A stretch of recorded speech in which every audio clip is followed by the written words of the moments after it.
பட்டை அடிச்சு அவரை திருவள்ளுவர் போய் ஜாதி மத பேதமற்ற ஒரு ஆளாக்கிட்டீங்க. பரவாயில்ல. ஆனால் எப்படி இருந்தாலும் அந்த அறிவுங்கிறது பிராமணனோடதுங்கிறது நான் ஒத்துக்கிறேன். புரியுதுங்களா? நீங்கள் எதை வேணுமாலும் என்னை மாத்துடா. நீ வந்து அதாவது பாப்பானா மாத்துறதும் பறையனா மாத்துறதும் உன் இஷ்டம். ஆனால் உன் அறிவு உன்னோடது, என் அறிவு என்னோடது.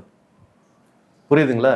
கீழடியில நோண்டி நாங்கள் வந்து எங்கள் வரலாறு தோண்டி எடுத்து காட்டுறோம் அப்படிங்கிறதுனா ஒவ்வொரு ஊர்லேயுமே மேலே தெரு கீழே தெருன்னு இருக்கும்.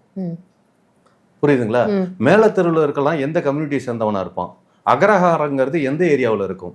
மேலே தெருவில் இருக்குமா கீழே தெருவில் இருக்குமா அக்ரஹாரம்? சரி, ஓகே. இதுதான் இப்ப இது பாயிண்டா பேசப்படுது. புரியுதுங்களா? அதாவது நான் வந்து பூர்வ குடிதான், நாங்களும் இந்த மண்ணுக்கு சொந்தக்காரர்கள் தான், நாங்க தான் பூர்வ குடிங்கிறது எங்ககிட்ட பாடம் கத்துக்கிட்டதான் நீ. உங்களுக்கு டீச்சரா இருந்தவங்க நாங்க. இது இடைப்பட்ட ஒரு காலகட்டத்துல நீங்களா கொண்டு வந்து இதை திணிச்சிருக்கீங்களே தவிர, ஆனா இது மாதிரியான ஒரு விஷயங்கள்ல இது மாதிரி எதுவுமே பார்க்கப்படல. ஒரு 2000 3000 வருஷம் முன்னாடிலாம் வந்து இந்த மாதிரியான ஒரு விஷயங்கள்லாம் எங்கேயுமே வந்து குறிப்பெடுக்கல. நீங்க வந்துதான் இந்த வர்ணாசிரமம் கொண்டு வருது, இந்த அக்ரகாரம்ன்றது இவங்க மட்டும்தான், மேல் ஜாதி மக்கள் தான் இருக்கணும் அப்படின்றது, அந்த ரோட்ல வந்து ஒடுக்கப்பட்ட மக்கள் நடக்கக்கூடாது அப்படின்னு சொல்றது, இதெல்லாம் நீங்களா கிரியேட் பண்ண ஒரு விஷயம்னு தானே சார் இப்ப வரைக்கும் சொல்லப்படுது.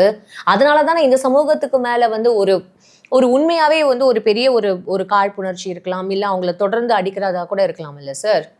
சரி, ஓகே. நீங்க இப்படி வர்றீங்க. மனிதத்தோட அடக்குமுறை நடத்துதுன்னா எவ்வளவு நாளைக்கு அடங்கு நடக்கும்? புரியுதுங்களா? சரி, இது ராமர் பாலம் அப்படின்னு ஒன்று இருக்குது. அதை ஆதாம் பாதை அப்படின்னு தான் சொல்லுவானுங்க. புரியுதுங்க? ஆதாம் முத நடந்து போனாரா?